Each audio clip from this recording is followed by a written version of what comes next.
Ni mwezi mmoja na siku 22 zimekwisha kupita tangu itolewe taarifa na mkuu wa wilaya ya Nzega, Mheshimiwa Naitapwaki Tukai, ya kutelekezwa kwa mtoto mchanga aliyekadiriwa kuwa na siku 3 ambaye hadi leo haijulikani mama yake mzazi alipo. Mtoto huyo aliyepewa jina la Grace Samia Suluhu Hassan alitelekezwa katika nyumba ya kulala wageni maarufu kama guest house na kuwa chini ya uangalizi wa mkuu wa wilaya Nzega kwa kipindi chote kutokana na kukosekana kwa mama mzazi wa mtoto huyo. Nilikuwa nahudumia wateja wengine, nikawa nimemwomba anisubiri kidogo mapokezi. Baada ya kuhudumia wale wateja wengine kurudi mapokezi, ndipo nilikuta kitoto kile kidogo nakitelekeza.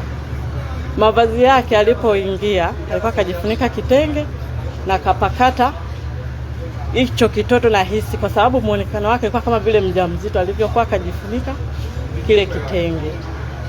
Baada ya kutoka kuhudumia kule, ndo nilikuta kile kitoto kakitelekeza pale mapokezi chini sakafuni. Jumatano ya leo Machi 11, 2026, mtoto huyo amekabidhiwa kwa Rais Samia Suluhu Hassan katika makazi yake Ikulu Chamwino jijini Dodoma, ambapo ameahidi kumpatia malezi, ulinzi pamoja na mahitaji yote. Rais Samia amesema watu wanaotupa watoto hawajui wanaolifanya. Kuliko kumtupa mtoto ni afadhali kumkabidhi katika mamlaka za kisheria au kituo cha kulelea watoto. Mimi ni Felix George na hii ni Open Online Media.